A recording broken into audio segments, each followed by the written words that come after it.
Namaskaram. Welcome to Veda Vidyalaya. My name is Sri Krishna, and I am a university student born and brought up in the United States. While living here in the States, with my parents' guidance, I have grown an interest in the Hindu religion and Indian culture. As a way of maintaining my Indian roots and staying connected to my heritage, I have been learning Vedic chanting for the past 6 years under the guidance of my guru, Sri Vaidyanathan Shastrigar. This channel is a humble attempt to share whatever little I know about our religion and culture. Today's video is a brief introduction to the sacred art of Vedic chanting. This introduction will help you understand the basics of Vedic chanting before you proceed to learn Veda. Vedo nityamadhiyatam. Study the Vedas daily. This is the first instruction given by Bhagavan Adi Shankaracharya in his Sadhana Panchakam. The Sadhana Panchakam is a set of 40 instructions which is to be followed by every spiritual seeker. With the Vedas forming the backbone of Hindu philosophy, understanding the knowledge in the Vedas will lead to spiritual upliftment and ultimately liberation.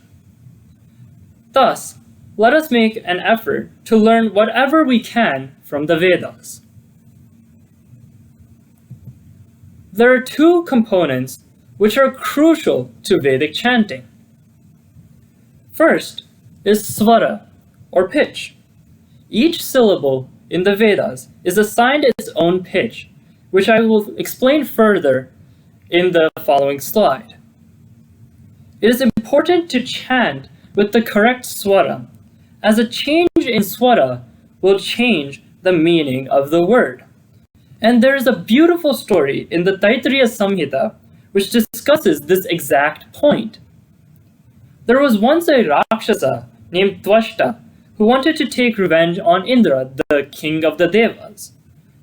He conducted a large yajna and wanted a son who would eventually grow up to kill Indra. However, due to using the wrong swara, instead of having a son who would kill Indra, he had a son who would be killed by Indra. Keeping this in mind, we must learn to chant the Vedic mantras with the correct swara. And the second component is the pronunciation. The Vedas are written in Sanskrit, and due to the nature of the Sanskrit language, paying attention to every letter is extremely important. For example, the word Ananda with a long A means bliss or inner joy, while Ananda with a short A means unhappiness. Now let us go into more detail regarding swara. There are 4 possible types of swara which appear in Vedic chanting. The first is Udata. This refers to the raised pitch. This is denoted by a vertical line above the letter. Next is Anudata, or lowered pitch. This is denoted by a horizontal line below the letter. Next is Swarita, or the middle pitch. This is denoted by an absence of a marking surrounding the letter. And finally, Dirgha Swarita, or the double pitch.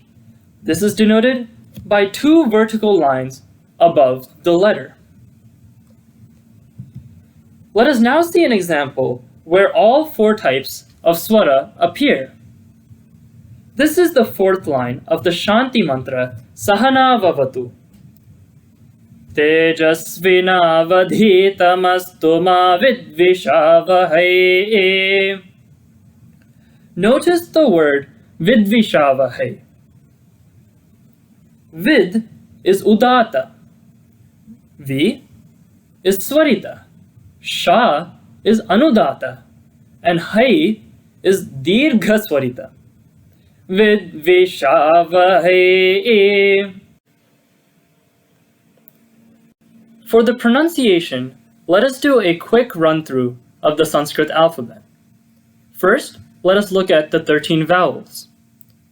A, I, U, R,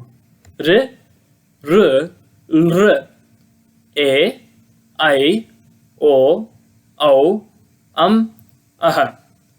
Now do note that the last two and aha are known as Anuswara and Visarga respectively, and these two are generally tacked on to different letters and different syllables. So they're not necessarily vowels per se. Now let us go through the consonants. There are 33 of them in total. G, K, G, G, N. J, Ch, J, J, N.